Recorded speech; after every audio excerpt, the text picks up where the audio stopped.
Catherine. Thank you so much for stopping by. Today I'm going to talk about a book that I read very recently and fell in love with. So Halloween is just around the corner and so many awesome books are coming out.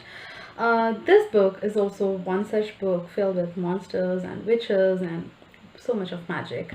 And it has also come just in time with the Halloween. So before going to the review, I received an advanced reader copy from this author and leaving my review voluntarily. Kitty's Witch is the first book in West Coast Witches series, and I must say that I really love this book. It's been a while since I laughed so much just by reading a book, so that's something I really liked. Kitty's Witch is full of humor and sarcasm, and it is meant for audience above 18, and it's filled with mature language, graphic sexual scenes and other mature scenes. So if you prefer a clean romance with a decent language, this book is not for you, because there's a lot of cursing and a lot of other stuff going around. Kitty's Witch is the story of witch named Serena, and her mother is the head of the Witches' Council. So there is some sort of cold war between the mother and daughter. If this isn't enough, Serena has a problem. That the thing is, she don't have a control on her magical powers. So like every witch, she also has a familiar, and in every witch council meeting, like annual witch council meeting, they are expected to showcase their powers along with that of their familiars. So in this book, the familiars have specific powers, and many witches have familiars that are shapeshifters and so on. But Serena is stuck with a cat that's good for nothing. So I'm going to read a passage from this book, of course with the permission of the author.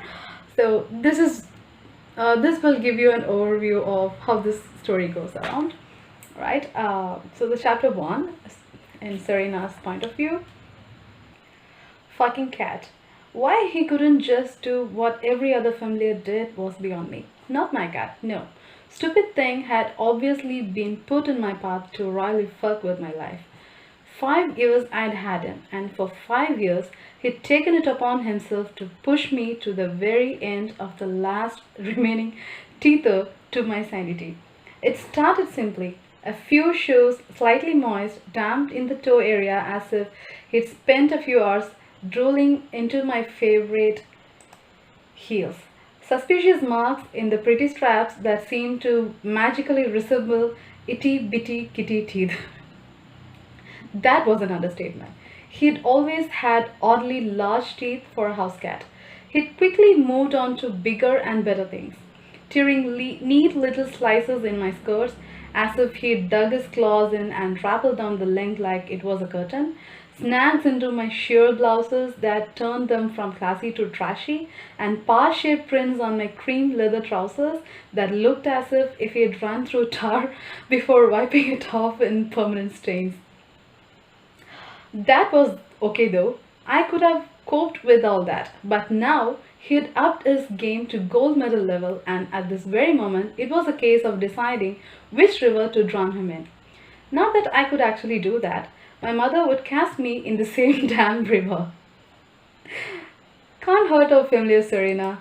They are connected to our very souls. Poof. If that were true, he wouldn't be such a goddess-damned devil cat. So this is how the introduction of this cat goes on. So this cat, he actually does nothing. He just lays there, stretches and be lazy and do what every cat does. And he irritates Serena to no level because he doesn't show what his power is. Like every year she carries him there to his mother, her mother, but all he does is just being a cat. So that's something she can't put up with, because her friend, another witch named Haley, has a cool familiar, which is a lizard, and he can shift into a freaking dragon, right? And he breathes fire, so Imagine Serena's plight when it comes to her cat. She is stuck with this cat. She can't throw him away. She can't ditch him. She's stuck with this kitty for her lifetime. But the catch is that this cat has a secret. He is not just dumb cat. He uh, is different. He has a power that he doesn't um, reveal to Serena. So the real fun starts when Serena actually finds out what her cat is capable of and what secret he's been hiding. This story kept me entertained throughout because there are so many circumstances you can't just hold your laugh in. So one fair warning from my side would be that you better read this when you're alone, and you better don't drink coffee or water, so because you don't want to spurt coffee all over your mobile or your book whatever, right? So I'll read another paragraph to give you an idea of how frustrated Serena is. She says this to her friend Haley. I just don't understand. He's supposed to be my familiar. Why does he feel the need to constantly disrupt my life? He destroys everything, chases away any man I've brought home, and the neighborhood pets are terrified of him. I cringed, remembering the last episode of his territorial madness. He sent the next door Doberman into oncoming traffic, and I'm still paying the vet bill. Haley shrugged, like it was perfectly normal behavior. Perhaps he's just protective? No, I don't think so. He is just more than that. But you have to read this book to figure why this kitty is chasing away her man. Okay, so if you ask me who is your favorite character in this entire book, I would definitely point out to the cat because he is really different. And the cat's character is something I have not come across before. He's introduced as a normal house cat, but later we see him transform into something else, and he's not what we assume him to be. He's different, he's naughty, and he's obsessed, hence the title. His character fits the title perfectly because he is obsessed with this witch. I won't say this is a romance because uh, uh, the love scenes between the kitty and the witch, it didn't come off as romance to me. It's mostly lust combined with obsession, but it doesn't bore you out, like I said. It keeps you entertained, and there are many other characters in this book. You see a lot of witches, but all of them are entertaining in their own way. They are witty, they are sarcastic, they are humorous, and do not expect PG filters from any of these characters. I'm telling you that. Just be prepared and go in with an open mind to enjoy this book. So Roxie Harper has done an amazing job with Kitty's Witch. And another character I can talk about is Serena. Serena, initially she comes off as a very frustrated witch. Then she later transforms into, she doesn't change her individuality much, even after finding the real identity of Kitty. But of course there are a lot of fights going on, but I don't say that she evolves much in the story. She to me she is like, same throughout, but towards the climax we see her like actual powers coming out, and there's a lot going on there.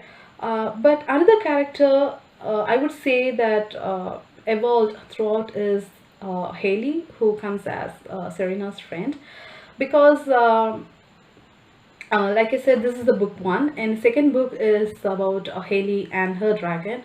And that that plot build up is done perfectly in this book. So Haley's character evolves from a playful gypsy witch. She's a glitter witch, like she poofs glitter whenever she is happy or sad or when she speaks. So her character evolves from being a playful witch to a somewhat mature uh, character, and we see that there's a secret behind Haley too. So that's book number 2. Other likable characters in this book is Serena's grandmother. She is very witty and mischievous. She supports Serena a lot. Serena's mom strikes me more of a strict mom. Since she is the head of the witch council, she wants Serena to, follow the certain code. But Serena is never good with rules. So you know what happens when that happens between a mom and daughter. So and there's a lot of magic, and there's a dragon, and there's a lot of funny situations with this dragon. And I can't say much without revealing the plot, so have to hold my tongue in. Right, so that's all for now. You can grab Kitty's Wish from Amazon. It is free with Kindle Unlimited, and I will leave the links in the description box below. If you love humor and sarcastic story, do give the story a try.